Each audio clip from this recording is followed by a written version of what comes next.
I'd like to call the May meeting of the Lafourche Parish School Board to order. We'll go ahead and start with the invocation and pledge by Mr. Clyde Duplantis, District Officer. You guys.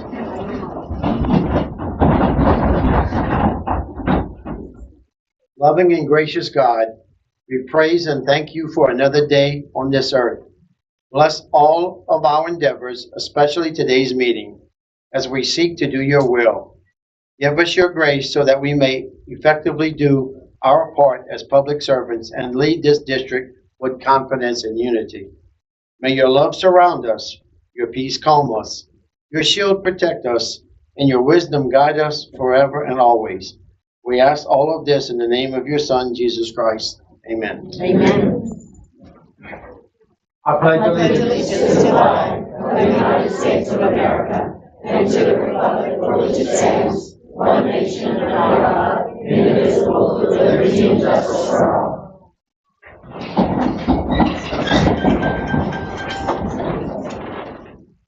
Before we begin this meeting tonight, I would just like to remind everybody that there is an expectation of professionalism that is bestowed upon each of us as we sit at this table. Please be mindful of this as we interact tonight with the business concerning the board. Roll call. Yes, Madam President. Mr. Wright? Here. Dr. Gia? Here. Ms. Babin? Here. Ms. Fertitta? Here. Mr. Duplantis? Here. Ms. Bourgeois? Here. Ms. Marlborough? Here. Ms. Wales? Here. Ms. Sharpenshaw? Here. Item E, to receive a report of the Lafourche Parish Agriculture Extension Service. Hey. Hi.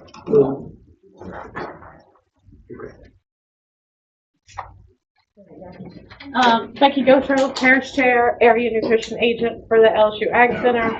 I'm here to introduce, we're going to make this real short because all the people out there. I'm here to introduce a couple of new agents that we have gotten through the past couple of years, and I think the last time we came here, it was like after the summer last year, beginning of school year. So I really want to introduce, in front of you is a quarterly report, all of our great bullet points and everything that we've been doing. My coworker, Christy Monnier, did a bunch of nutrition classes at Lafourche Lower, and it's really cool when like the kids go to their parent who works at the school system and is like, Mom, now I want to eat the salad you feed me, or the broccoli you give me, or let's buy this new fruit or vegetable. So that is really exciting. We have Haley Gamble, who works fisheries. Hiding behind that wall there. Thanks for the opportunity to just give a quick introduction. So my name is Haley. I work at the Ag Center. I'm an area agent for fisheries and coastal issues.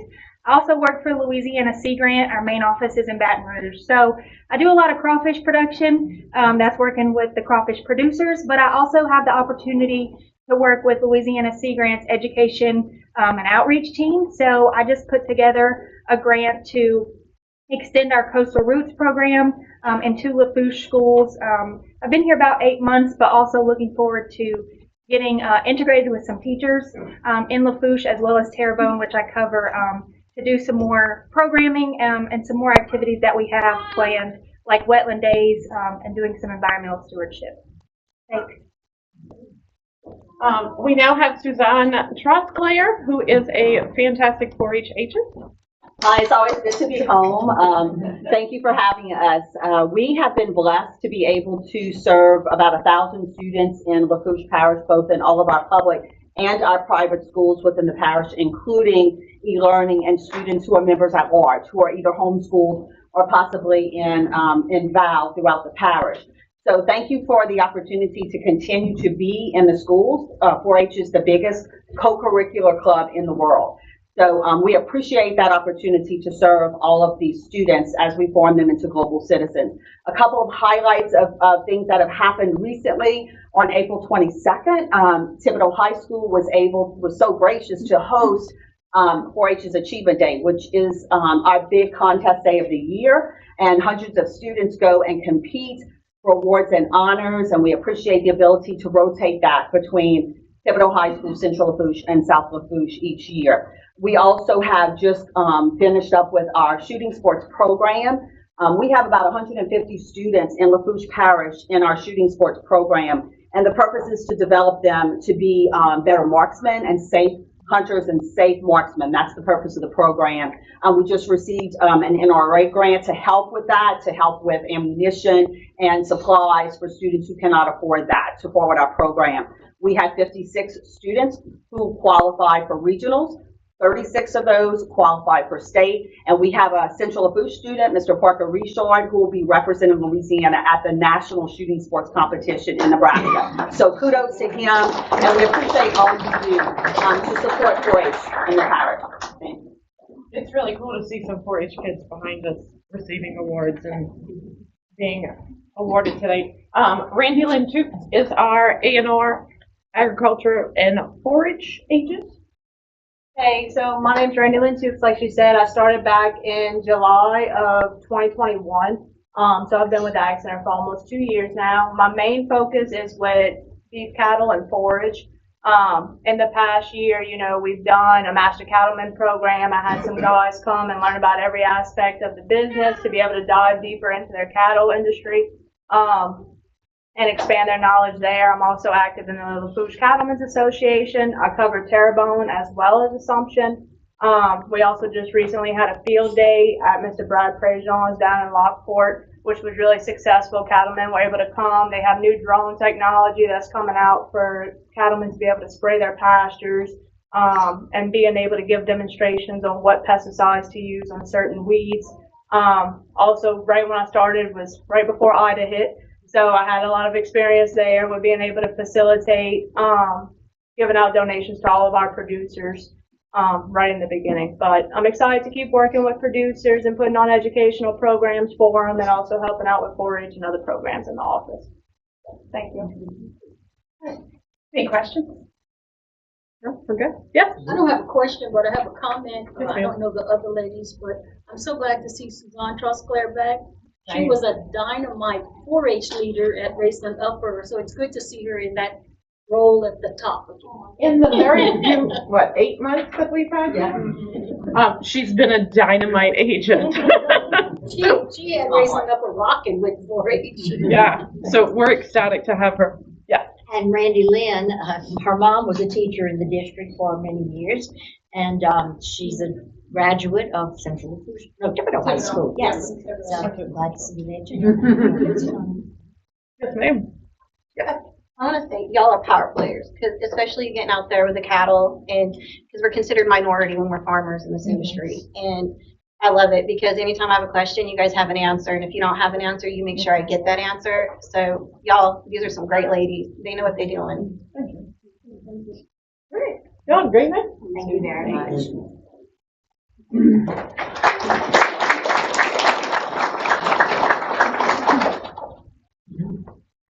Item 2, awards and recognition. A, to recognize the schools selected as Louisiana Department of Education comeback campuses. Martin. Yes, ma'am. I'm gonna stand up because I got some stuff to give out. The Louisiana Department of Education is recognizing the impact educators have made with students despite facing extraordinary obstacles over the last 2 years. And we are honored to share that Galliano Elementary School is being recognized as a comeback campus. Where is Dr. Reagan Lorraine? Come on.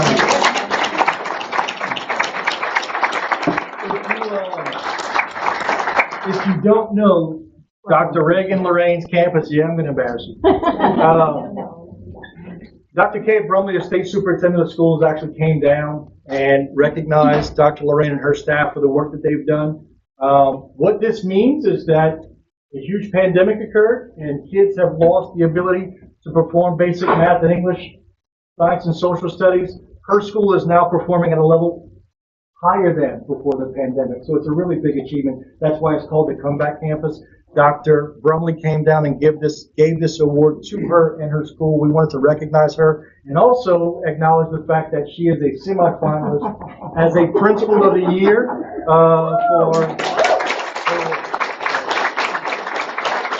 Again, I'm going to keep saying it until it's no longer true.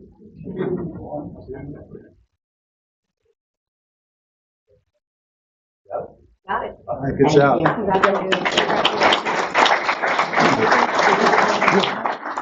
So in keeping with this, the Department of Education is also acknowledging schools for being comeback campuses for subject specific. And with that, Louisiana has 155 schools that met the comeback campus designation in either ELA or math. And we are proud to share that Raceland Upper Elementary School is being recognized for math and the Virtual Academy Lafourche for ELA. Congratulations.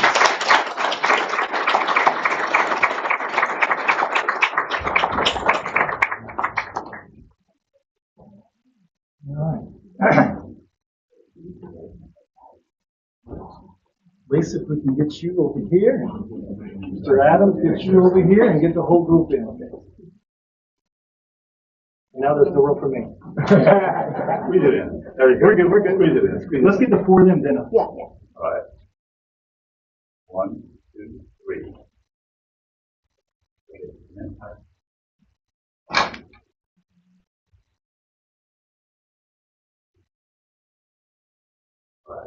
Congratulations, both of you. Good job.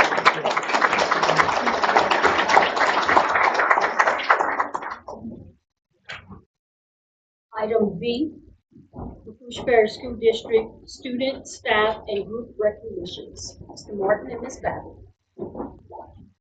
Okay, so another person that I feel like I've been talking about a whole lot lately, to be named as a school student of the year, really hard, almost impossible. Then you come to the parish level, and if you're named the parish student of the year, oh my gosh, there's so many schools. And when you go to the state level and you win, it's really unheard of.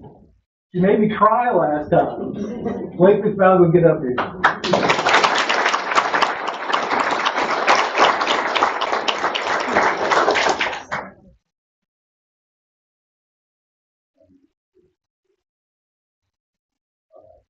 So after they take the picture, I'm going to tell the story real quick. So if you don't know Miss Sandy Holloway, she's a Bessie member from Thibodeau. No, you got to stay up here. And so you've got these kids from all over Louisiana who are just the best and brightest kids from across the entire state. You got, Blakely and these other kids sitting down. And when they go to pronounce that she was a pageant winner from Geens, correct, but they pronounced it Geens. Miss Renee Muhammad realized it was about Blakely, so she starts jumping. And then, of course, with Miss Sandy Holloway, if y'all know Miss Sandy, teased her because she definitely left a little bit when Blakely won. But congratulations, Blakely. You're making all of Lafourche Parish proud. Good job.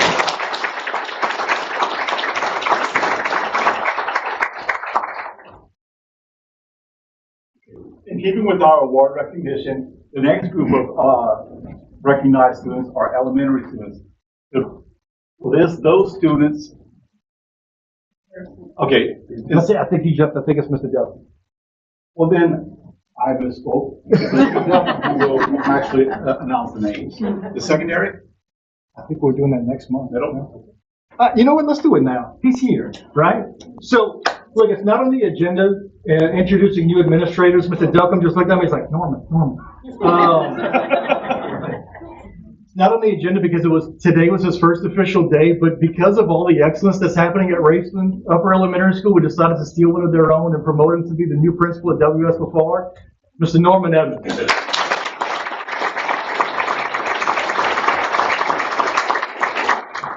Just say hi for now, because you're coming back next month. You're gonna have to talk.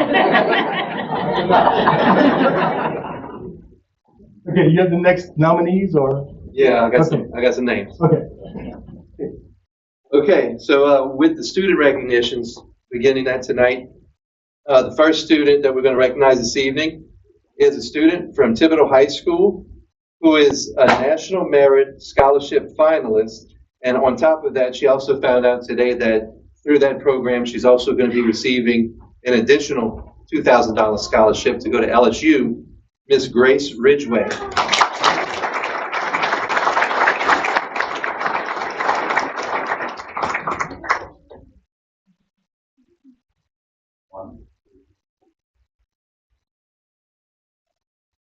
Very good. Okay, next student that we're recognizing placed first in on-site painting at the Division 1 at the Louisiana State Beta Convention from Central Lafourche High School, Aaliyah Wilking.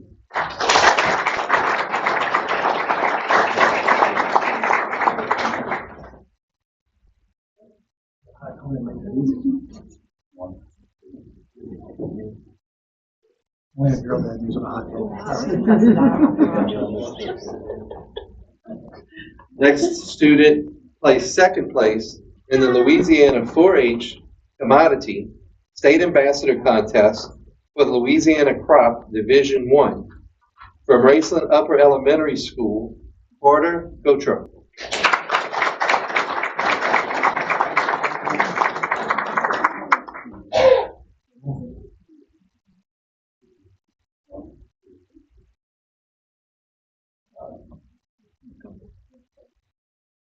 Our next student placed first in the Economics Division 2 at the State Social Studies Fair from LaRose Cutoff Middle School, John Ryan Danos.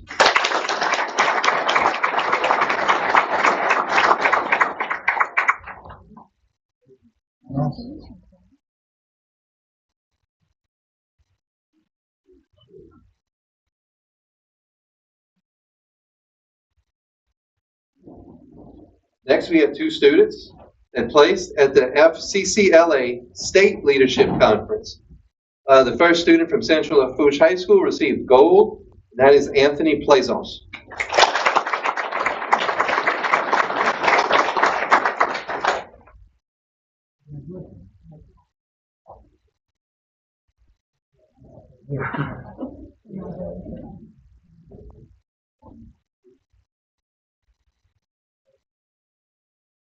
Next student at the same conference received silver, also from Central Lafourche High School, Sky Dag.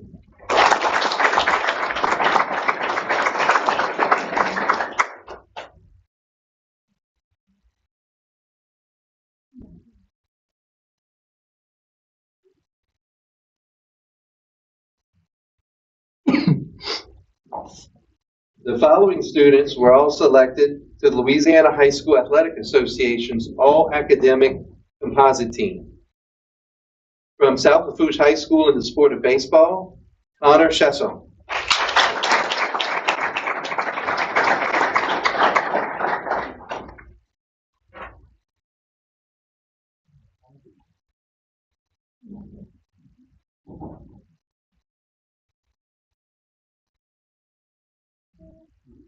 From South Lafourche High School in tennis, Gavin Campo.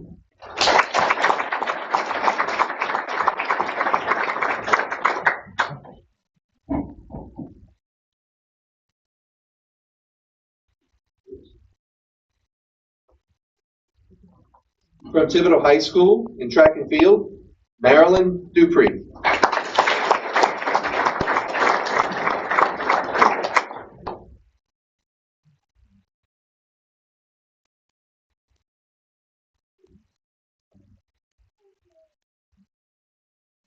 From South Lafourche High School in soccer, Daniela Galicia.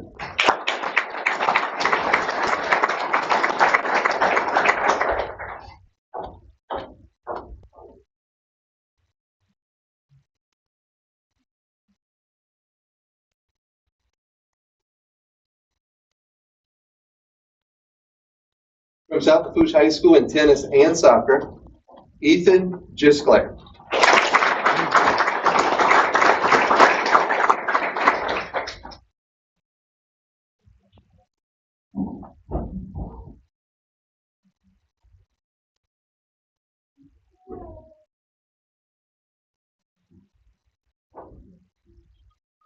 From South Lafourche High School in soccer, Guadalupe Gonzalez.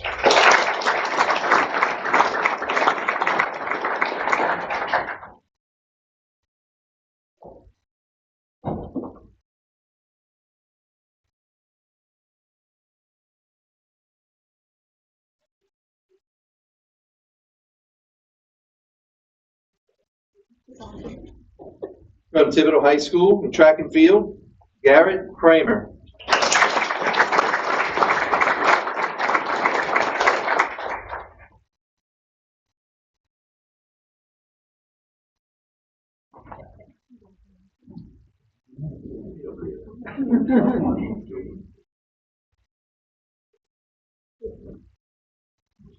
From Thibodeau High School in baseball, Owen Morillo.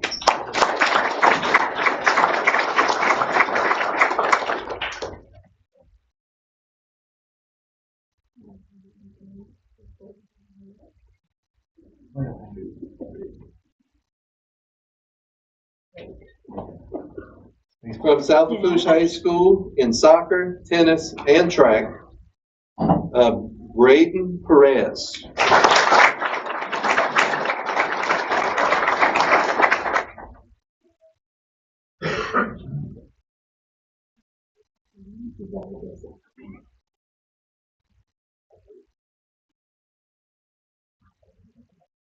From South Lafourche High School, also in track, Ross Rodrigue.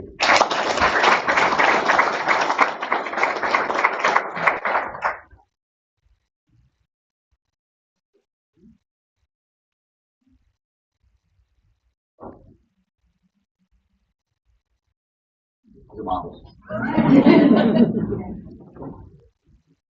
Now look at me.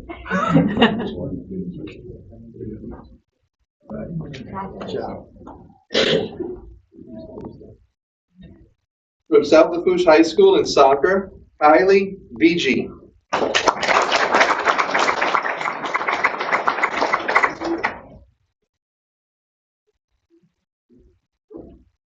All right, the next recognitions are being given for students who placed at the State Social Studies Fair.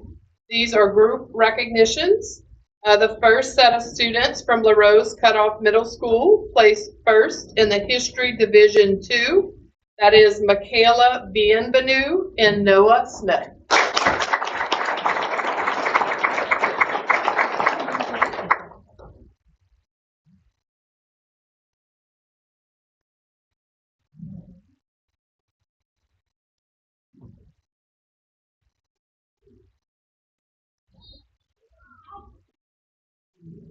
From Galliano Elementary, second place in the Economics Division, Ace Alamo and Evan Barrios.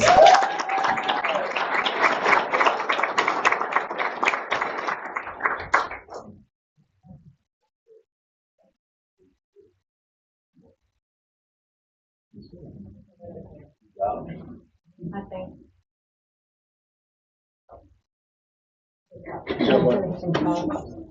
From North LaRose Elementary, in third place in the Economics Division is Adeline Bourgeois and Lily Gisclair.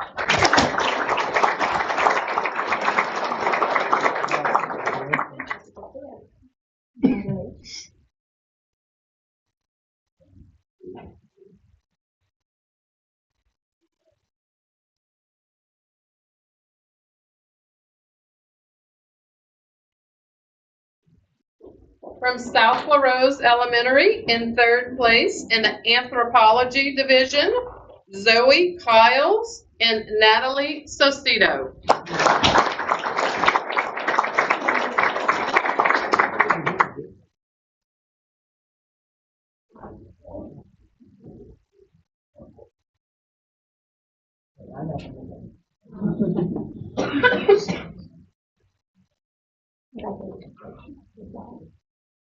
These next students earned silver in the Professional Presentation Star Event Competition at the FCCLA State Leadership Conference from Central Lafourche High School, Bella Giordano and Olivia Chilton.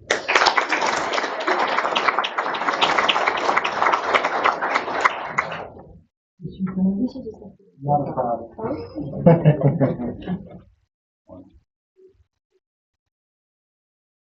Congratulations.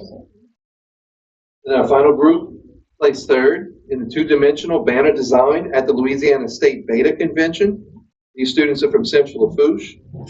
Kate DeGrees, Alyssa Cresoni, Blake Grabert, and Isabella Hanley.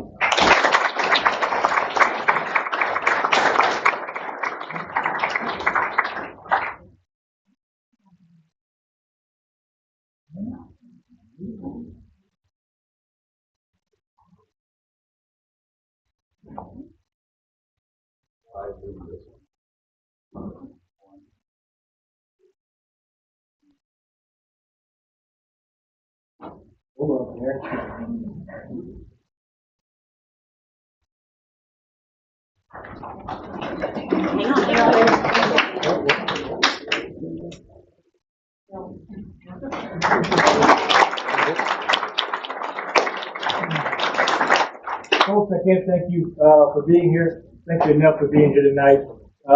Kids, you are doing a phenomenal job. Keep up the good work. We're proud to have you in our school system. Parents, whatever you're doing, keep it up.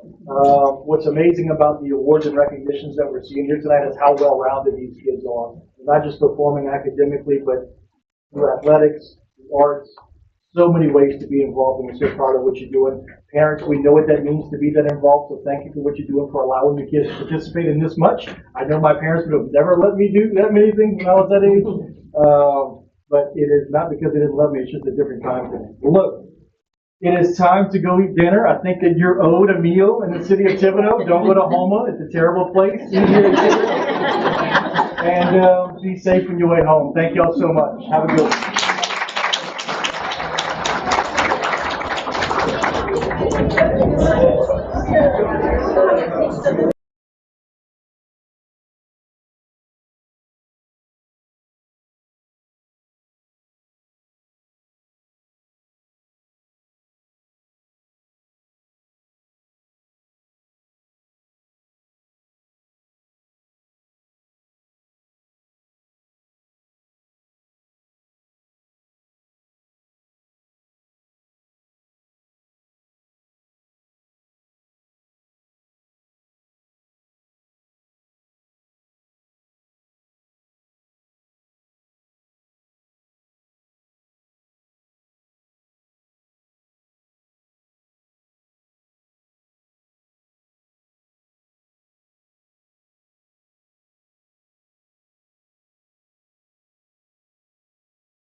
Continue with our agenda. I didn't want to ask it when the children are here, but you said the board needs to act professionally. I would like to know what that means. Does that mean we can't have a discussion of debate? We cannot have, like, where were you going with that? Because I feel that after it was cleared up why I left, Ms. Waldo, nobody directed anything at you. Okay, well, I'm It's a just trying- blanket statement that everyone should act professionally. I'm trying to understand your reasoning of why, because I feel committee went very well. I think we were able to have healthy discussion and debate, and it was democracy, and we were able to move forward with So board this business. is the monthly meeting, and that will continue. I was just asking what your reasoning was. Item 3, approval of board consent agenda. A, approval of board consent agenda items. B, minutes of regular board meeting held April 5th, 2023. C, observances in the schools. Paint the Parish Purple Day, Friday, May 5th, 2023. Got a motion by Ms. Fertitta, a second by Ms. Wells. Any public comment? Any board discussion? If not, we'll vote.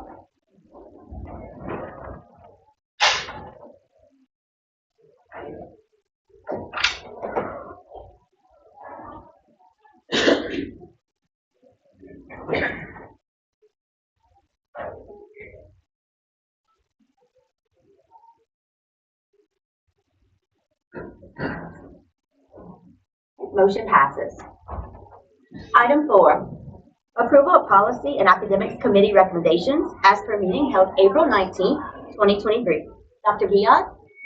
To approve revisions to policy IDFAA, drug screening of student athletes, BC, board committees, BCBD, agenda preparation and dissemination, BCBI, public participation. So moved. Motion by Dr. Viad, second by Mr. Wright.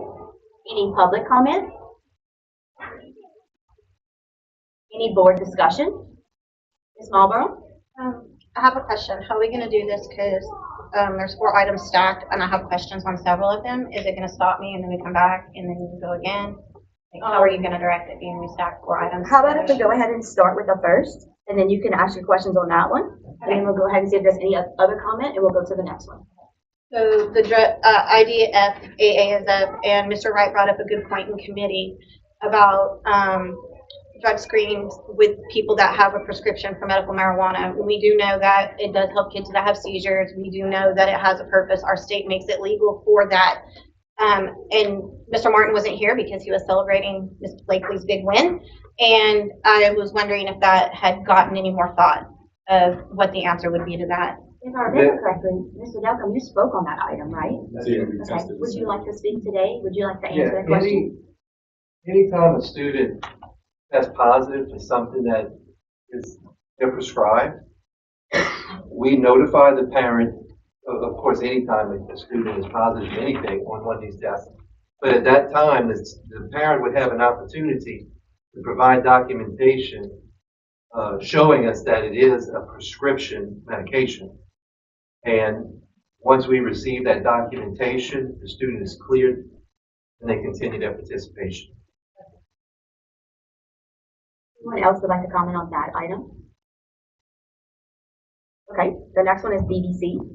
Okay, so bear with me because some of it's my view and then some I kind of wanted to address away and trying to maybe get y'all to think because some of you like to say this is a business meeting. So the first part of me is me and then the other one is more geared towards the business meeting perspective. So just hang tight. Tonight with the proposed policies, the elected board members and the public would now have to go through the advisory committee made up of only 3 people, the president, the vice president, and 1 board member, elected by the board to be able to place items on the agenda. The proposed policy BCBD, the board members are still subjected to A, B, and 1 through 5. As it was debated in committee, the proposed policy was a reflection of what has been done for years prior to the change in November of 2022. And the last year, I have, as many of you that come to our meetings are in the public, were told the public could only speak on actionable items, and meaning that was for a vote. In the policy BCBD, under section B, number 1 and 2, the wording actionable jurisdiction of the board is very concerning because it can allow the public and a board member to be circumvented if they want to place an informational item on the agenda, meaning they can be told no because it has met a vote, and that's, I'm going off of what was discussed in committee, and because it's not actionable.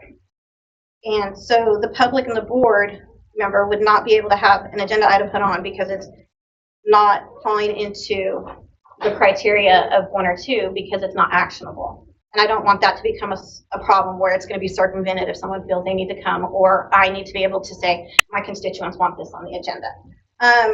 Secondly, there's no appeals process for the board member at all, with no appeals discussion in front of the public of why the board members will not support it, be on the agenda, and no vote on it. This alleviates accountability and transparency among the board members to their fellow board members and to the public that their fellow board members serve. Meaning if I wanted to bring it and I want to get on there because my constituents want it and it's shot down, there is no recourse for me. It erodes away further public trust. And further that, it goes into saying, I guess this is where one might think that it's an appeals, but the advisory committee may be overruled should at least 5 board members request in writing that an item be placed on the agenda. This bothers me because 5 people make a quorum with a board of 9. Your elected official cannot lobby for themselves or for their constituent because by speaking to 4 of the board members can create a walking quorum. And that could lead to potential open meeting laws violations because we're not discussing board business in front of the public in the event that it did get put on the agenda. Again, another way, in my opinion, to potentially silence a board member, but making it look like there is some kind of policy there for appeals. In policy BCBD, it states in the first paragraph, an agenda for all regular and special school board meetings, which shall be reviewed and approved by the president. It also states that the items subject to approval by the president are the consent agenda, committee reports, and items sought to be placed on the agenda by the superintendent related to the routine business and operations of the district. There are several things that I feel that are very wrong with this. One, the superintendent has no appeals process. More disturbing to me is the fact that this policy change, the superintendent does not have to jump through the same hoops that I as an elected official do, and board members are technically the superintendent's boss. Why does the superintendent have a little more freedom than the board members? Why is the superintendent not subjected to the same scrutiny that the board members are? And why is he only being held to account to the president? Secondly, and the most concerning about the proposed policy BCBD is that the board president retains all the power over the agenda.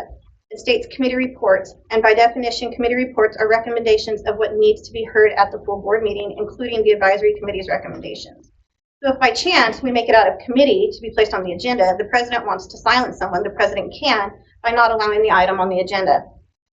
It only gets worse if we look at BBC. In the first paragraph, the president retains the right to change committee membership. So despite the proposed change of the board electing a single member to the advisory committee, the president still retains the power to remove that person due to no changes in the opening paragraph and no addressing of this in the advisory committee definition and proposed policy BBC. So the president could sack the committee by making the board vote until the person the president wants is elected to the committee. With these policies, in my opinion, we're facing a dictatorship-style board, and as you can see, the president holds all the power. In policy BCBD, it states that a letter of denial would be sent, but nowhere does it say that you or I would get an explanation to why we are denied. The denial letter will be a part of the record. Putting it all on the record, including an explanation of why we are denied, brings accountability to the school district, to this board, and to the public. These policy changes will make it harder for the public's voice to be heard and the lack of transparency to prevail. Further the opinion, this is being done to silence people. Removing how to get on the agenda from policy labeled public participation, which is BCBI, only erodes away at public trust because it makes this board look as if they are not wanting the public to participate by hiding the directions for this in policy BCBD, agenda preparation and dissemination. And most people in the general public are not reading our entire policy. They're going to look at public participation. To further this, the voicing of concerns about how the staff comes in early in the morning and how they are here for the duration of our board meetings was a justification on keeping the time at 6 p.m. for board meetings, despite the working parent, taxpayer, stakeholder, and voter not able to attend the meeting or miss the opportunity to be heard because they do not get off work until 5 or 6 p.m., which makes it harder for them to be here to see their children get an award, or equally as important, it may be the only time for them to speak on the record, something they feel strongly about and be a part of the process. It was my opinion then that the time change was done to silence parents and make it harder for them to be heard. By adding another committee that has to be in the view of the public requires the staff to be here even longer. Where is the thought about the staff now? Is this just another way to potentially silence the public and now they're elected officials to represent their views? And some have said that they will always be here for their constituents, and I have no doubts that we all will be. But do you think that just listening to them is going to solve the problem every time? One day you may have to take action on behalf of the people that you serve, and will you be controlled and censored by the dictatorship-style governing body that these policies will establish? Our liberties are at stake. Democracy cannot flow if we're not having discussions, debates, and thoughtful conversations. If one person can control the entire content of what is discussed, that is not a democracy. That is a dictatorship. These policies will be the start of where democracy goes to die. I want my constituents to know that I do not believe that this board meeting is just a business meeting. I do not believe that your children are a commodity or dollars that drive the school district. This is an institution that has our children 8+ hours a day, more waking hours than we do as parents. Those that believe this is a business, well, this business has great influence in what they're teaching and grooming our children in. Now, for those of you that believe this is a business meeting, this is my analogy for y'all. The service this business offers is education. The customer is the parent that enrolls their child in public school. The student is the commodity, the money, and the product. In business, there's risk and there is reward. Right now, this board is taking a risk by finding a way within the law to potentially silence the parents, stakeholders, and their elected officials. The way that I see it, the majority on this board have proven with the passing of the first changes to policy BCBD, the reward will outweigh the risk. And potentially silencing and censoring your customers on multiple levels will keep them happy and coming back. I don't know where the reward is. No one has said what the reward of the potential censoring and silencing of the board members and the public is. But have you thought about it this way? Currently, we are in an election year for the governor, state reps, and state senators. The current state legislature is a majority and a supermajority. HB 98 and HB 9 made it out of the Education Committee and are sitting in the House Appropriations Committee. This is one step closer to school choice. We have two strong candidates leading the polls for governor, and both are promising school choice. We have a presidential election in 1 year, and one candidate goes on the motto, promises made, promises kept, and the promise he was not able to keep was school choice. If he's in the White House again, school choice is Ms. back on Mulder, the we're table. gonna ask that you go ahead and stay on the item, please, as we're talking. I am. Can I continue? Really kind of deviated off of the item at hand. Can I continue? And it'll explain. So, and again, another candidate is talking of dismantling the education altogether. Where does this leave us as a school district? If our customers have options, they are no longer over a financial barrel with, and those options are outside of our business. So do you think that by potentially silencing and censoring every level of voice they have makes them want to choose our service? Do you think that by making it harder for them to have a say or to hear our voices and opinions on the record, that the customer, aka the parents, are going to keep the commodity, money, aka the children here? Are you really willing to risk that? Remember, the MFP is based on students enrolled in the district. Are you willing to take the risk, roll the dice, and drive down the funding that makes this district run? Currently, Louisiana is getting more money than most states per student, and we are failing our students, and you would be a fool to believe that the parents do not know this or see this by the product, aka the student, that is turned out. The parents' voices of wanting options is being heard and stepping closer to becoming a reality. And now with Title IX by executive order, making it where if we take federal funds, which we do, but we have to allow boys and girls sports, demeaning all the progress that the women's rights movements have made, it is putting our girls at risk all because of federal money. Where will this end, and will it lead to the boys and girls bathrooms? These are conversations we should be having on the record, and including those customers, aka the parents that we serve.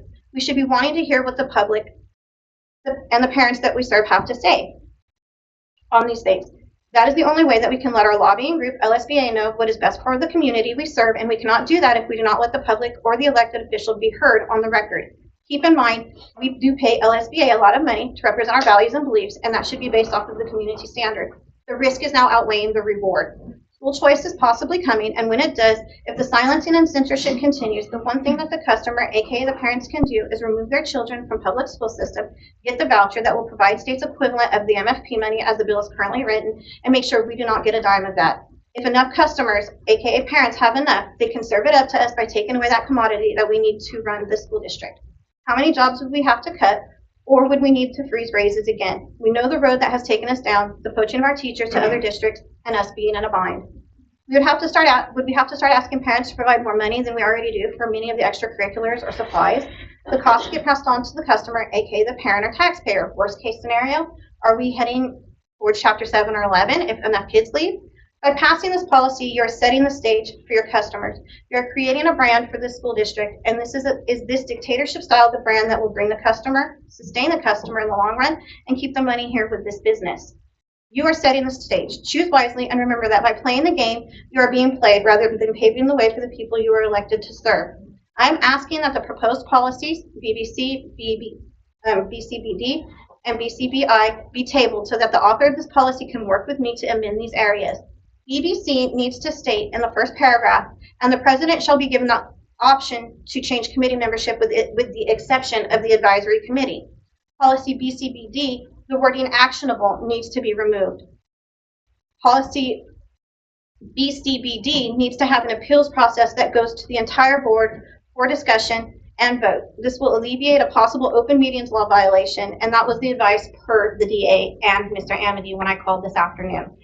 BCBI to reflect the changes to BCBD and in the spirit of transparency. So just keeps it there to let the public know, hey, this is how you do it. These are the rules. This is what we've established. So we're very transparent.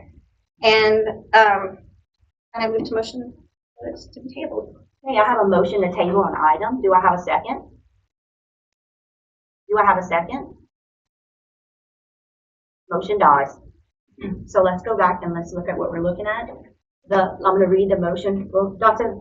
Yeah, Sure. would you like to read the motion again? To approve revisions to policy IDFAA, drug screening of student athletes, BBC board committees, BCBD, agenda preparation and dissemination, BCBI, public participation. And again, I believe we have a motion by Dr. Dion. We have a second by Mr. Wright.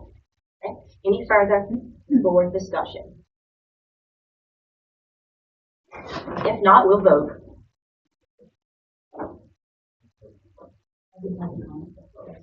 No, thank you.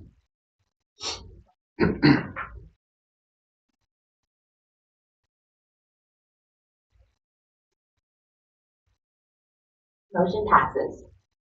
Yes, Dr. Guillaume. Madam President, with the approval of board committees, I believe it's in line at this point to hold a ballot and vote on the at-large member as it's stated within the policy that was just approved. Yes, sir. So, Does that have to be all of us in agreement because it's being put on at this moment?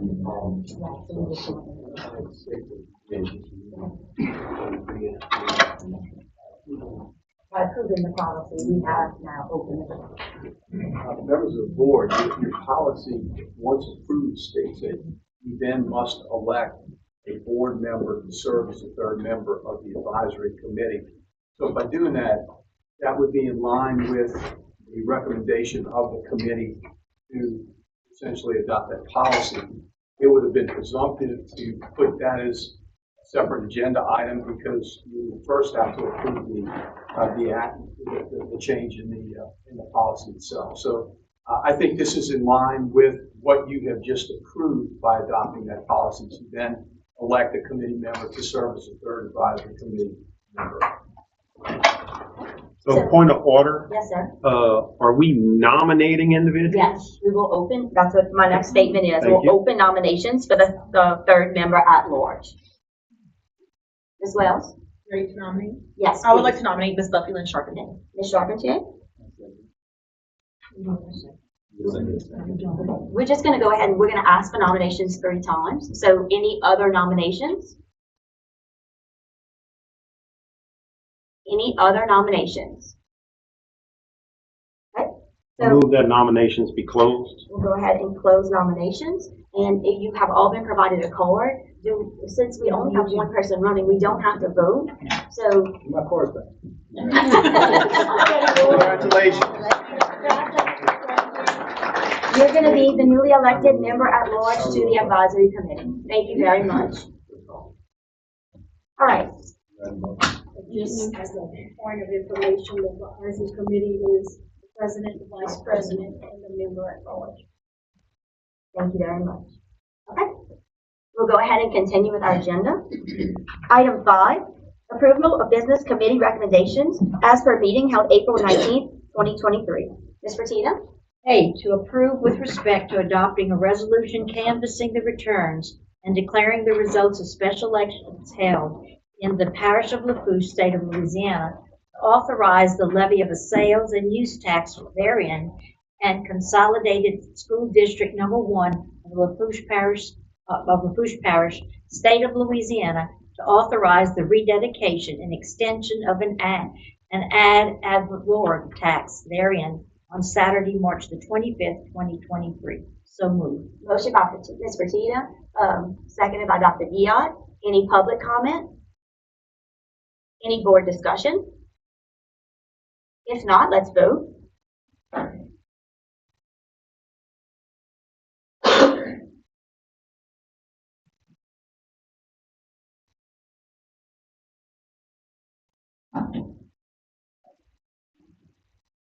Motion passes. B, to approve with respect to adopting an ordinance providing for the levy within the Parish of Lafourche, State of Louisiana, of a 0.40% sales and use tax for the purpose such tax having been authorized at a special election held in the parish on Saturday, March the 25th, 2023. So moved. Motion by Ms. Fertitta, seconded by Ms. Bourgeois. Any public comment? Any board discussion? Let's vote.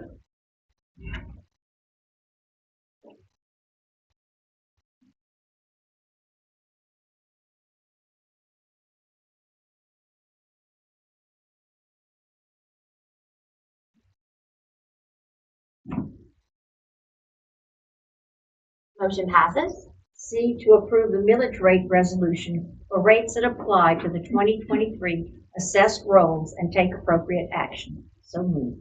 Motion by Ms. Fertitta, seconded by Mr. Duplantis. Martin, would you speak on this one? Yes, Madam President. I must read this resolution to the board. Be it resolved that the following millages are hereby levied on the 2023 tax roll on all properties subject to taxation by the Lafourche Parish School Board. Constitutional, millage 3.63, millage key 1047062. Air conditioning and maintenance, 7.49 mils, millage key 1047070. Retirement obligations, 2 mils, millage key 1047097. Safety, 4 mils, millage key 1047099. General maintenance, 7.49 mils, millage key 1047063. Salary supplement, millage rate of 7.49 mils, millage key 1047069. Debt service, millage rate 12.1 mils. January 21, 2007 proposition, millage key 1047068. April 21, 2012 proposition, millage key 1047096. April 29, 2017 proposition, millage key 1047100. Be it further resolved that the proper administrative officials of the Parish of Lafourche, State of Louisiana, be and they are hereby empowered, authorized, and directed to spread said taxes as hereinabove set forth upon the assessment roll of said parish for the year 2023, and to make the collection of taxes imposed for and on behalf of the taxing authority according to law, and that the taxes herein levied shall become a permanent lien and privilege of all property subject to taxation as herein set forth, and collection thereof shall be enforceable in the manner provided by law. Any public comment? Any board discussion?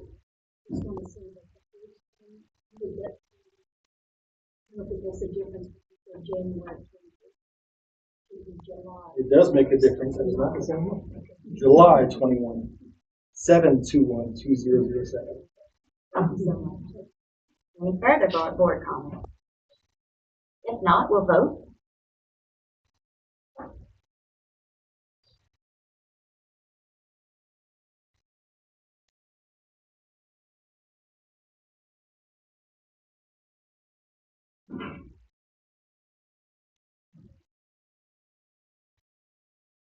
Motion passes.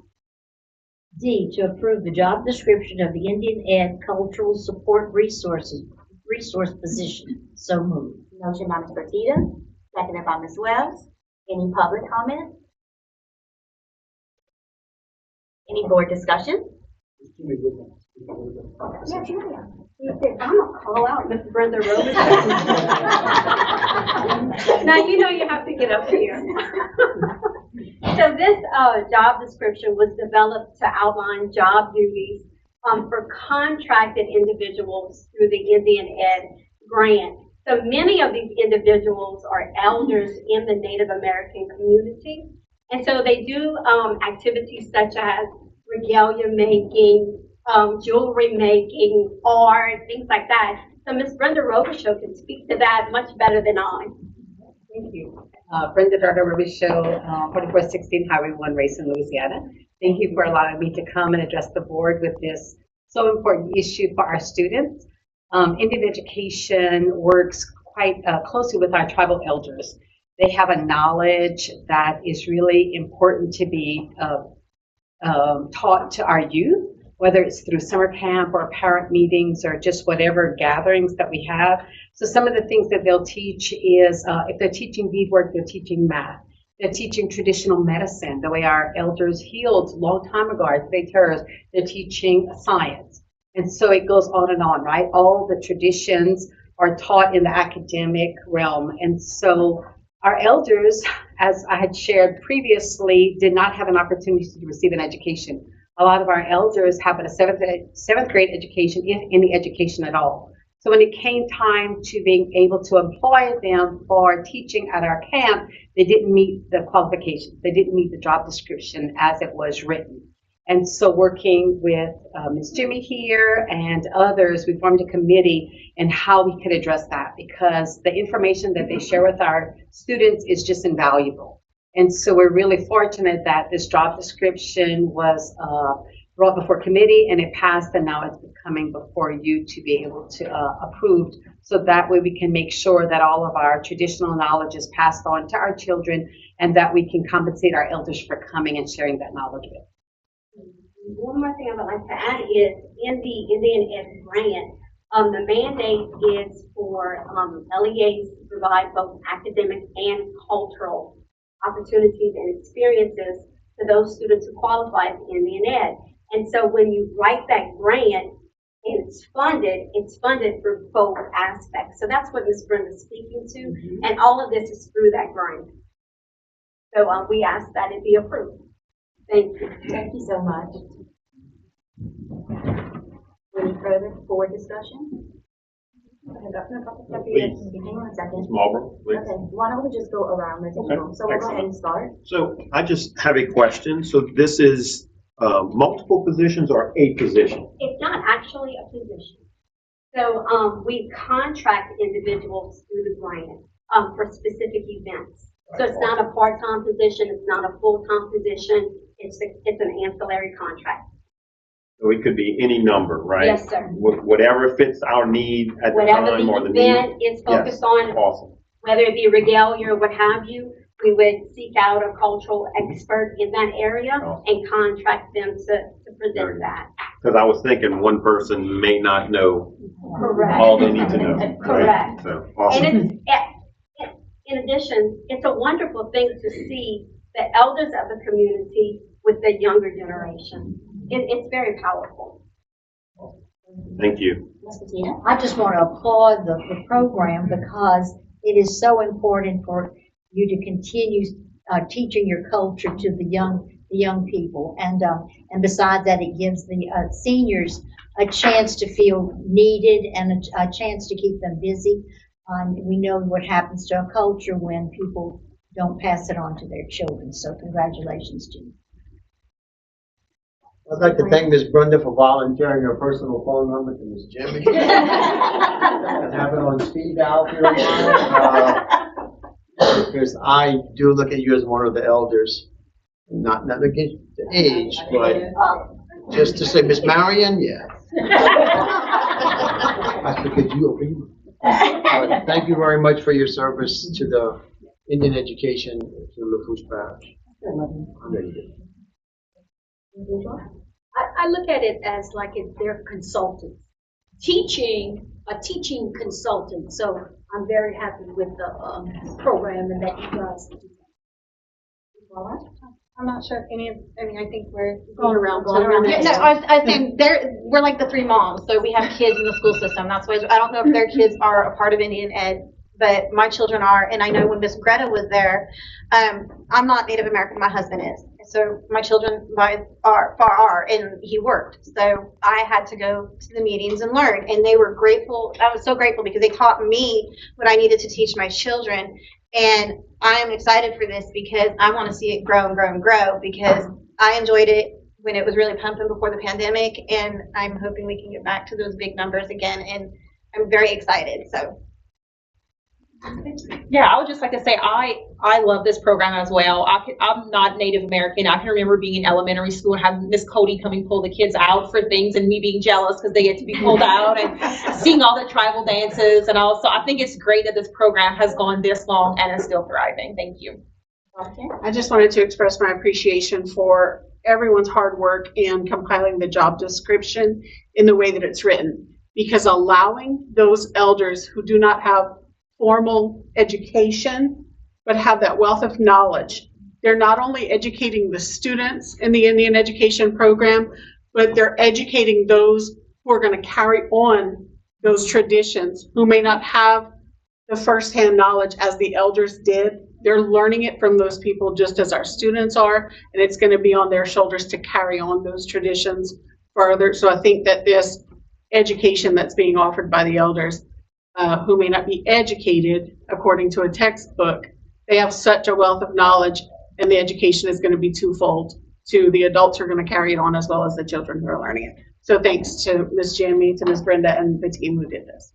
And I would just like to add, as an educator, education comes in so many different forms, in so many different ways. It's always great when we see you here. Thank you for everything you do. We really do appreciate it. Thank you. All right. Any further board comment? I'm sorry, I left Ms. Val out of the moment over here. She's a part of it too. Okay. I just wanted to make sure. If not, we'll go ahead and vote.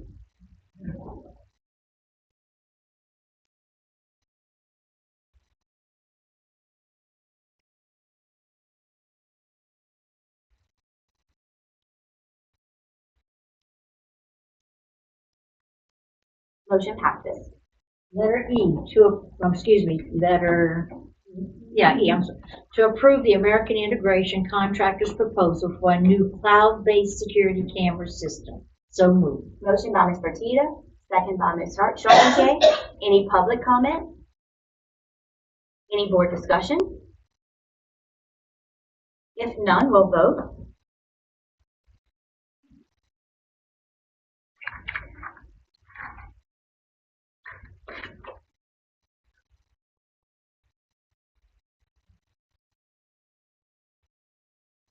Motion passes. Letter F, to approve the maintenance and support plan proposed by American Integration Contractors for video surveillance cameras and access controls. So moved. Motion by Ms. Fertitta, second by Ms. Bourgeois.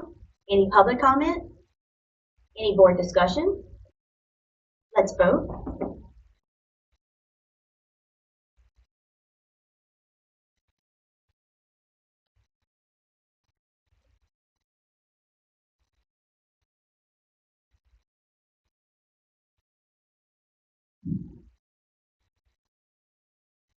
Motion passes. Letter G, approve advertisement for bids through the purchasing department for frequently purchased supplies for the upcoming 2023-2024 fiscal year and take appropriate actions. So moved. Motion by Ms. Fertitta, second by Mr. Wright. Any public comment? Any board discussion? Let's vote.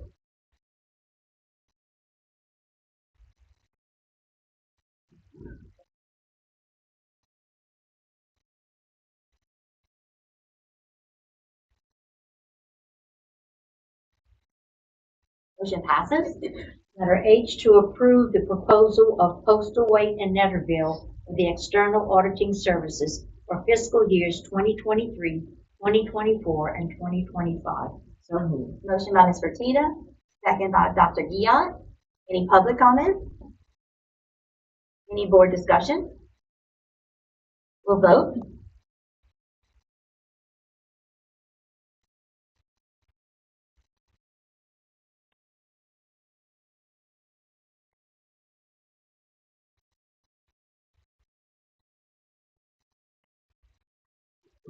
Motion passes. I, to approve the proposals for the Student Information Management System and Assessment Platform. So moved. Motion by Ms. Fertitta, second by Ms. Wells. Any public comment? Any board discussion? Ms. Fertitta? I just wanted to say that, especially for those people who didn't view any of our committee meetings, that this was all discussed thoroughly. So it seems like we're just saying yes, yes, yes, but everybody has a lot of knowledge of what all of these items mean. Thank you. Laura? Okay, so yesterday, the JPM vendors came and talked to us because they were at the LSBA thing yesterday that Ms. Fertitta and I attended. And they kind of told me some stuff that I don't know if Mr. Jamie and all had discussed, but part of what they said to me that concerned me was that one of the programs that I believe the one that they're looking at going to lost TOPS money for students, and that's extremely concerning to me, and I think it should be concerning to this board as well. And then they told me the parishes that had this program for 2 years, the districts, and changed back to JPAMS. And I went and spoke to those board members and asked them what their consensus was on it, and what I gathered was the elementary level loved this program, and the high school level wanted to stay with JPAM because it was easier for the high school level. And I feel that what was said to me needs to be looked at instead of passing something and going forward with it, because if a student earned $50,000 in TOPS and their GPA from one group was not put in correctly, that could mean they lose their TOPS money, and we don't want to do that to somebody. And my understanding is JPAMS has worked with the state for years versus this other group that's been here just a short period of time, so they kind of know. So that's why some school districts that I did speak with went and did a split type thing where they went with one, the JPAMS and on course. That way it was best of both worlds, depending upon if it's like K through 5 and 6 through 12. So I'm hoping either we can table this and go back and look at what's going on, and our IT department can go in and ask those questions of these companies and figure out what is in the best interest. I understand sometimes we're driven by if it's less expensive, but sometimes less expensive doesn't always mean it's the best product, and can go in and ask these questions of these companies and get those answers, because I don't want anybody to lose out on anything that they worked very hard for. I don't want it to reflect poorly on us. So I have a motion to table the item. Do I have a second? I'll second it. Okay, second by Mr. Tita. We have a motion to table the item, so we have to go ahead and do a hand vote to table. You would Right. give public comment. Okay. Hold 9 before you vote the table. Okay, all right. So any public comment on tabling the item? Any board discussion on tabling the item? As Can I well? say something maybe not related to the tabling, but when they had talked about JPAMS is not a dual like testing as well, and that was why they were going to a different program to combine the two. The teachers that I've spoken to, especially in elementary school, the lower grades, they're having to input grades like 3 different times, and so by going to the doing away with JPAMS and Illuminate and getting one course that provides both together, it is very helpful. That's why I was asking for the table, so that they can go back and review it, because the districts I did talk to that ended up leaving OnCourse and going back to JPAMS 2 years after they were in contract with OnCourse, that it was because they ended up keeping OnCourse for elementary, like you're saying, because elementary was where the one district I spoke to said that they really liked OnCourse because of what you're saying. But she said on the other side of it, when we get into like 6 through 12, and especially in the high school levels, the JPAMS was better. And JPAMS did not have a history of losing TOPS money. And that's very concerning when we go into our high school years with our students. Parents shouldn't, most parents don't know how TOPS works and doesn't know how the stuff is put in. And if it gets messed up, muddled, they're using IT talk. That's why I was asking to table it, to say if Mr. Danny could look into those concerns and get back to us. But I would be very concerned if a student that their GPA was messed up when it got put in because of something with the system, and they lose their TOPS. And so that's the only reason. If I would have never heard that, I probably would have been just fine, but then this is reason for concern. And I did not know this in committee. I just learned this yesterday. I'm going to go ahead, if you guys don't mind, and take the liberty to go ahead and ask Mr. Chauvin and Ms. McCarthy if they would like to speak on this item. At least if you could explain the process you went through, how you evaluated these companies, what the methodology imposed was. Ms. Perkle, I see you hiding. Yeah. You can come join the conversation as well. So Katie, why don't you take a lead? Okay, so hi, I'm Katie McCarthy. For those of you who do not know me, I am recently, I haven't even been in this job a full year yet. I am the instructional technology coordinator, and this was actually one of the very first things that was given to me, is to begin to kind of look for a system that works well together. So our goal was to find a student information system and assessment platform that was unified, easy to use for all of our stakeholders, parents, teachers, administrators.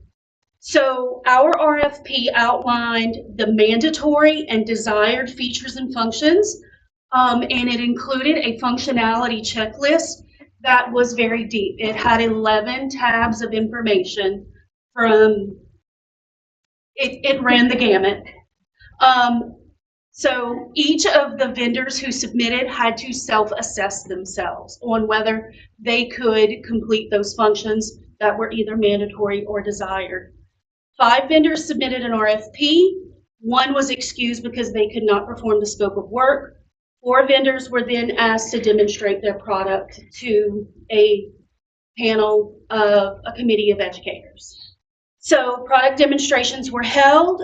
Each vendor demonstrated a series of scenarios, and we were allowed to see the capabilities of that software. 1 vendor was not able to demonstrate a functional assessment system as it was still under development, and what they did show us was not to the level of what we are used to now. So the committee then eliminated that vendor from the evaluation at that point. 3 vendors were able to demonstrate a full product and were sent further questions beyond that initial functionality checklist and RFP regarding further functionality, further specific aspects regarding reporting, communication, and assessment.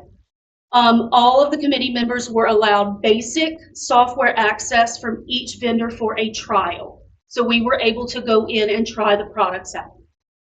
After reviewing the questions that the vendors sent back, those 3 vendors sent back, and sampling the software, we took the following actions. We eliminated 1 vendor due to their lack of familiarity with Louisiana state requirements and state standards.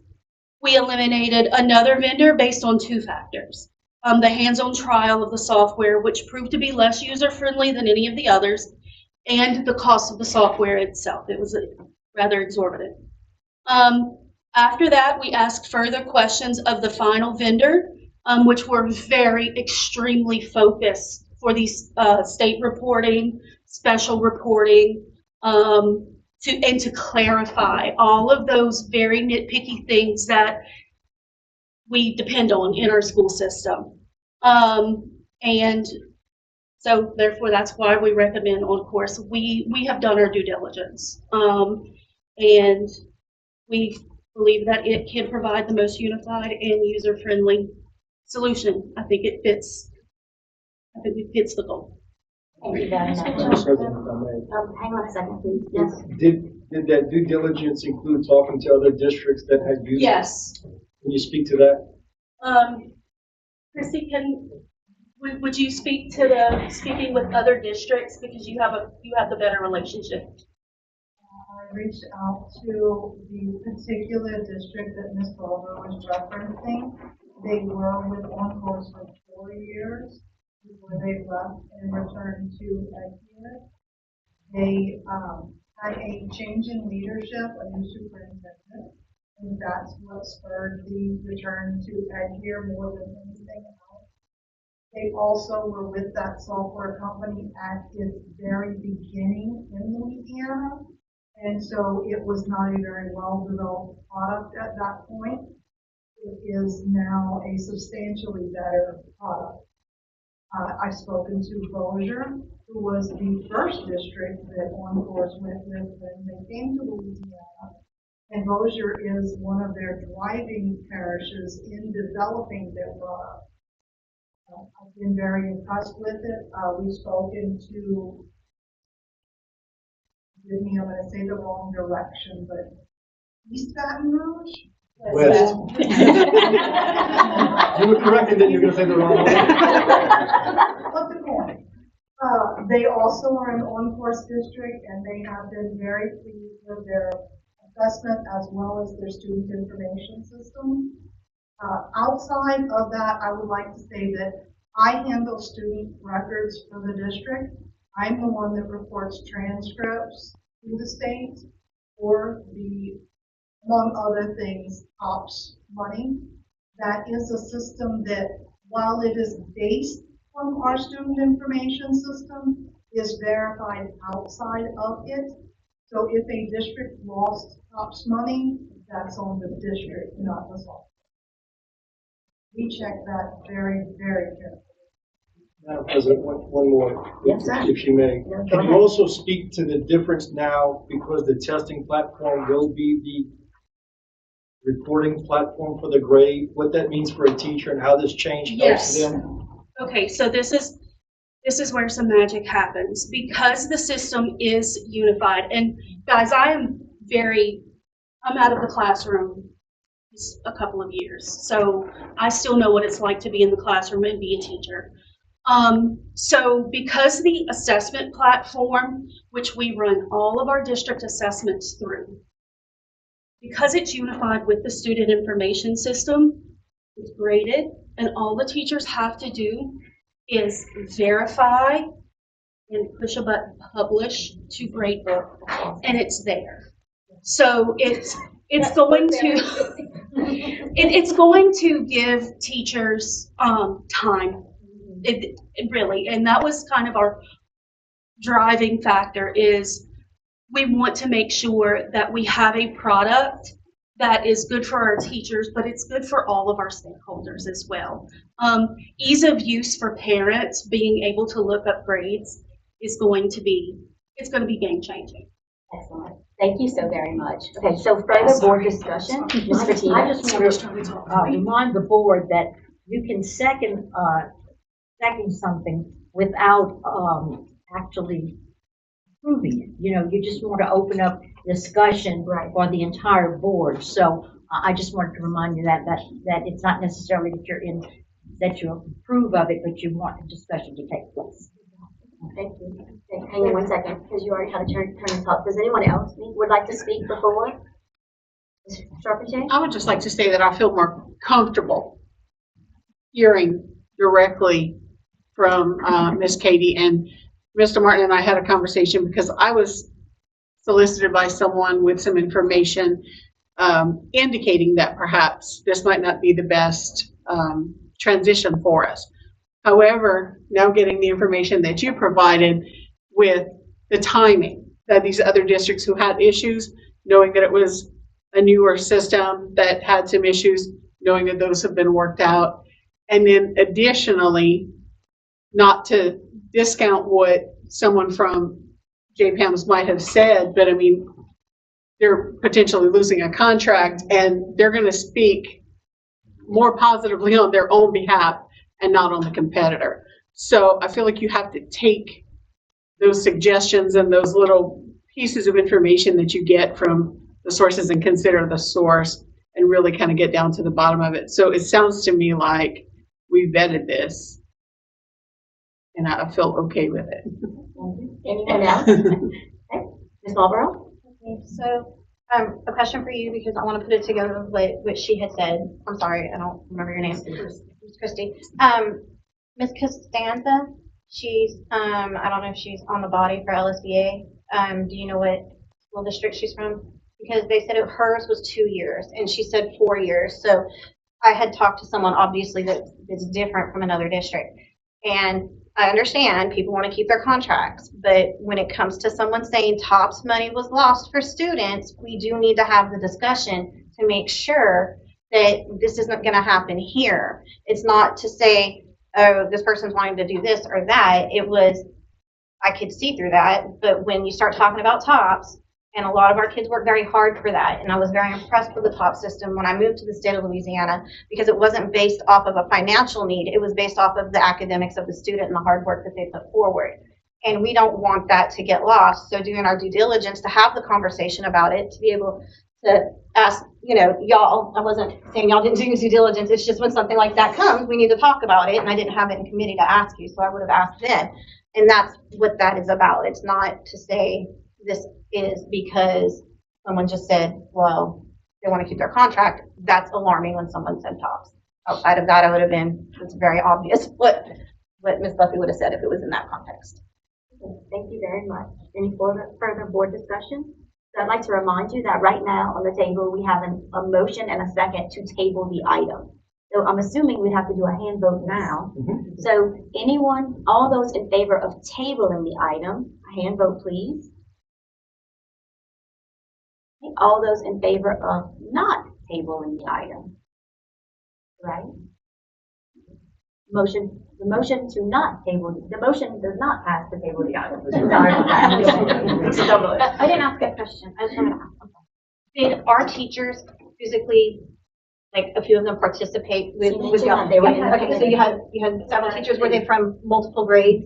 We had a nice array of stakeholders from teachers, elementary. We had an elementary administrator, a guidance secretary, guidance counselors, curriculum people, a high school teacher, high school admin. So there was teachers in the mix. Yes, we had a committee. Like, again, I am not too far out of the classroom. I wanted to make sure voices were heard. Thank you so much. Mr. Joanne. I'm sorry, I just have one thing to add. This was mentioned in the committee meeting. I just want to reiterate that we will take an entire school year to implement this new system. And so we are going to take it slow and make sure that the transition happens successfully.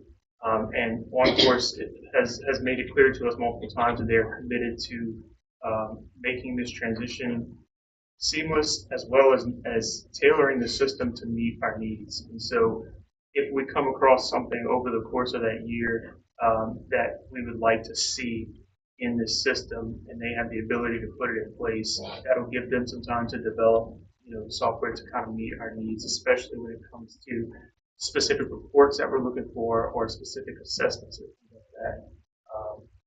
I just wanted to make sure that was stated, that we are going to take a nice long transition process.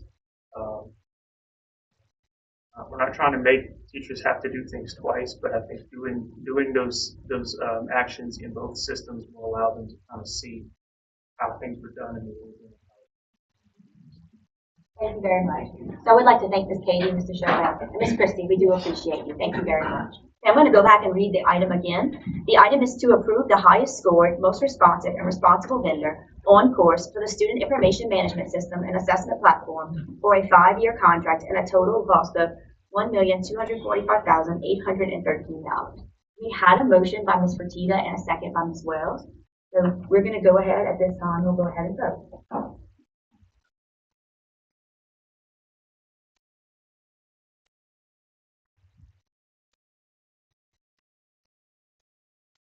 Motion passes.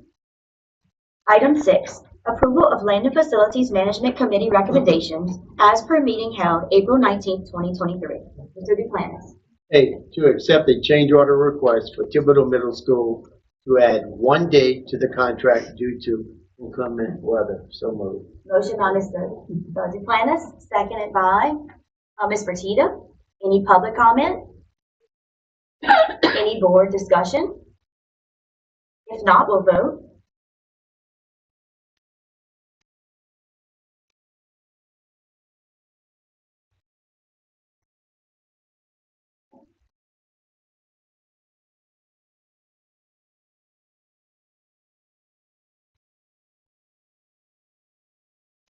Motion passes. Item B, to accept a change order request for Thibodeau Middle School to stain and paint the competition gym floor. So moved. Motion by Mr. Duplantis, seconded by Ms. Charpentier. Any public comment? Any board discussion? Yes, Ms. Wells? What is the new mascot?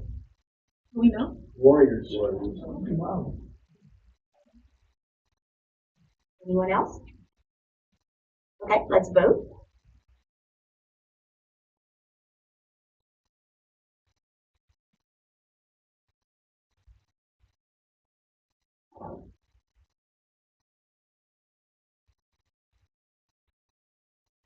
Motion passes.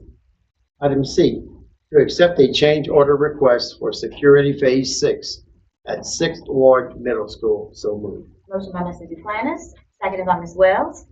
Any public comment? Any board discussion? Let's vote.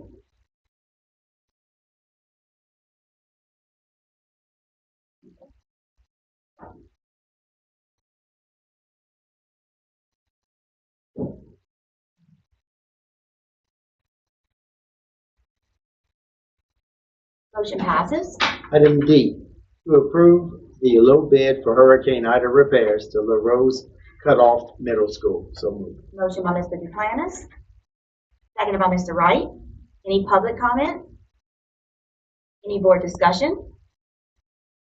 Let's vote.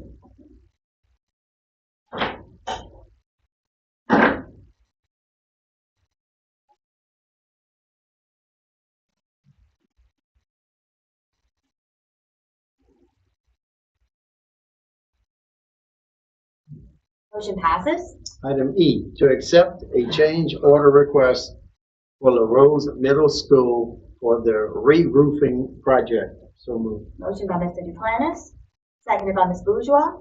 Any public comment or discussion? Let's vote.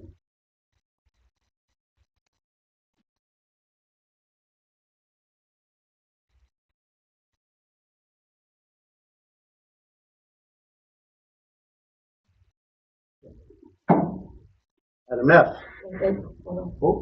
Motion passes. Item F, to approve a change order request for W.S. Lafourche Elementary School to decrease the contract amount by $80,981.88 to delete and repair for T buildings 4, 6, 7, 10, and 12. So moved. Motion by Mr. Duplantis. I'm sorry. I'll second that one. Seconded by Ms. Martinez. Don't get that off. Any public comment? Any board discussion? Okay, let's vote.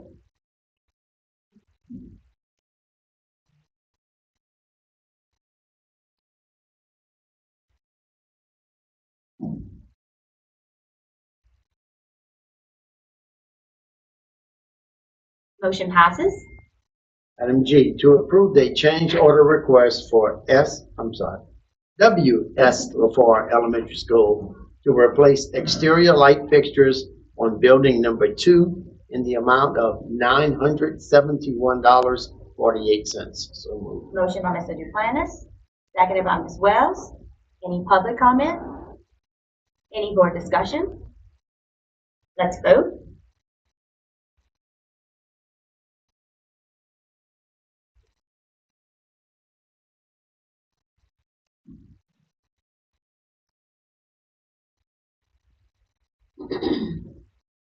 Motion passes.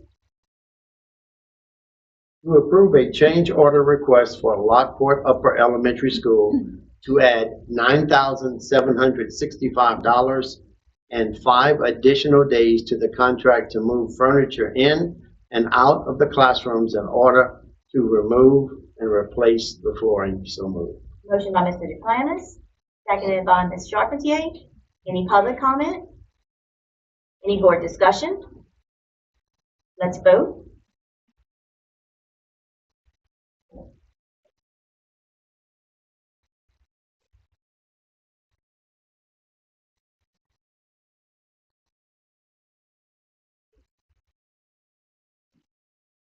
Motion passes. Item I, to approve a change order request for Hurricane Ida repairs to South Lafourche High School to decrease the contract in the amount of $1,051,640. So moved. Motion by Mr. Duplantis, seconded by Ms. Bourgeois. Any public comment? Any board discussion? It's getting better. We have no trouble seconding those change orders. If not, we'll vote.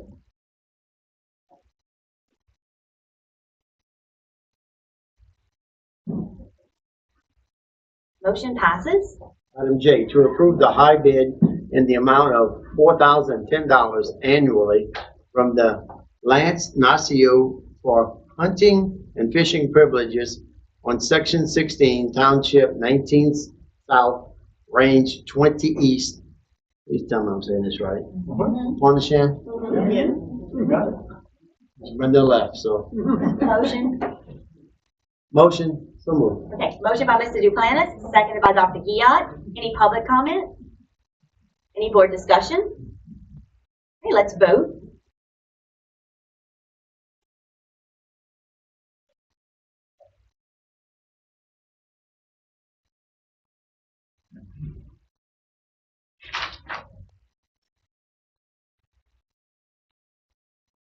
Motion passes.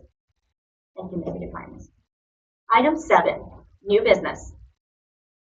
A, to approve a change order request at Tip Central to add $8,073.66 to the contract to remove the existing chipboard sheeting and install new ice and water shield underlayment directly over wood decking.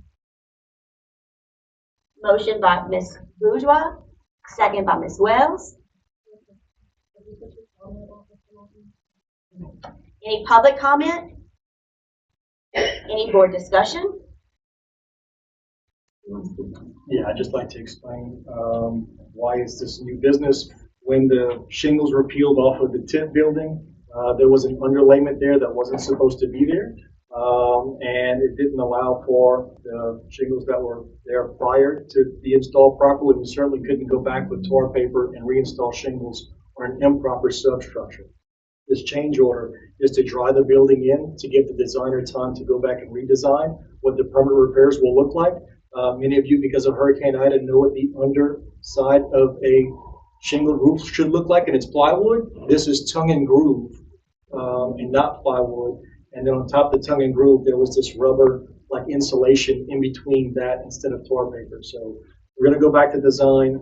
Bob's in contact with the contractor and the design group to make sure that this is done properly. But what you're approving tonight is the drying in of the building while this construction work on an unforeseen below the shingles problem that we didn't know existed is corrected.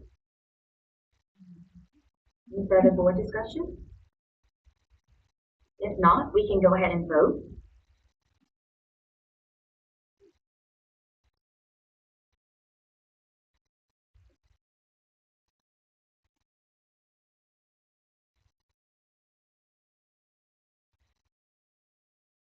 Motion passes.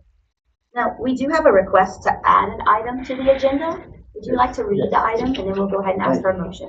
Madam President, I motion to add an item to the agenda being to accept a change order request for St. Charles Elementary School from Freetown Builders to add $67,522.94 to the contract to install the building pads / foundation for the temporary modular building.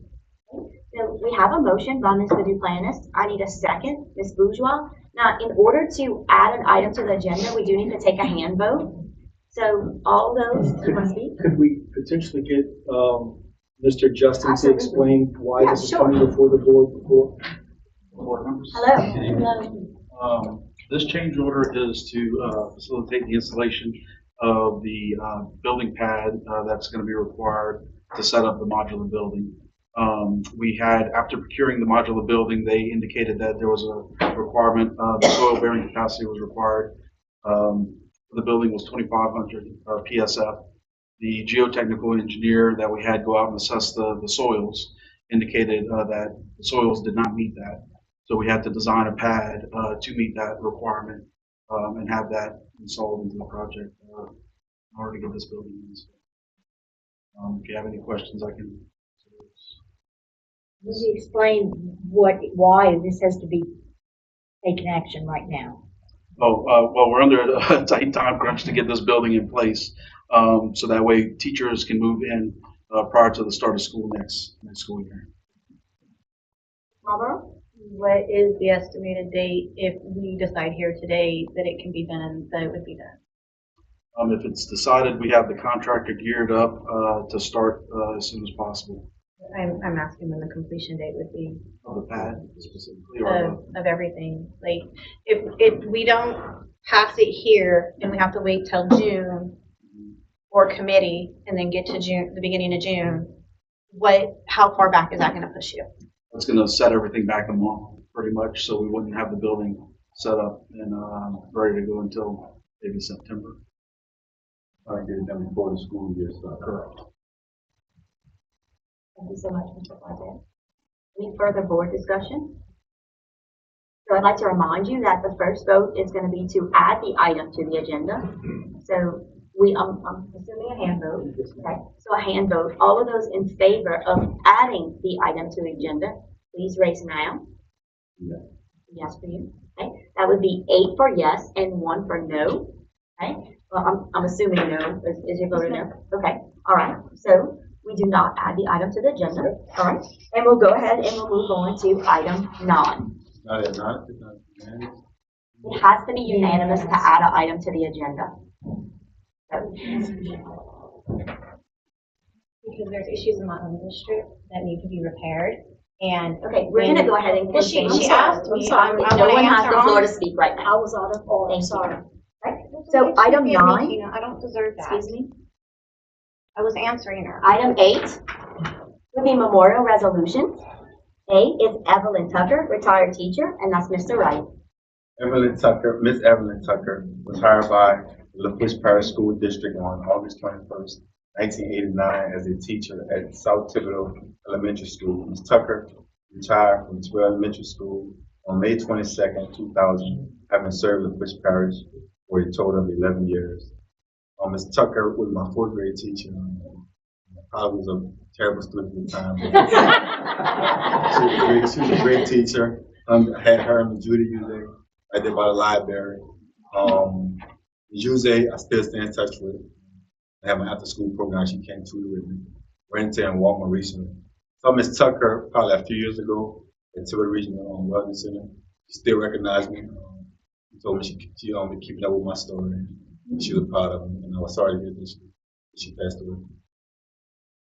And I taught with Miss Tucker at then South Thibodeau. And she joined the teaching force as a non-traditional student, and she taught many years and did a really good job. And she kept those students in mind. Anyone else? Yes. B. Laurentia Duaron, retired custodian. Ms. Laurentia Duaron was hired by the Lafourche Parish School District on November 1st, 1966, as a custodian at Thibodeau High School. Ms. Duaron retired on August 31st, 1984, having served the Lafourche Parish District for 18 years. I move that these resolutions be adopted by general consent and that a copy of these resolutions be recorded on a special page of our minute book. With no objections, let the record reflect that these resolutions were adopted by general consent and will be recorded on a special page of our minute book. Item 9 is tentative dates for future meetings. And just a reminder, due to graduations, our committee meetings are going to be moved back a week. So A, Policy and Academics Committee, Wednesday, May 24th, 2023. B, Business Committee, Wednesday, May 24th, 2023. C, Land and Facilities Management Committee, Wednesday, May 24th, 2023. And D, Regular Board Meeting, Wednesday, June 7th, 2023. Ms. Bertina? I just want to congratulate our graduates who will, because by the next board meeting, they will have exited our schools, and I'm going to wish them the very best in their future endeavors.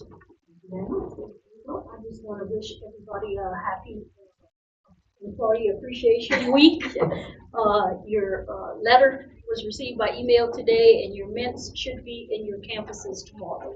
Thank you for taking care of that for us. We really appreciate it. Hope everybody had a great week. Thank you so much. Okay. If that's all, we'll go ahead and we'll adjourn the meeting.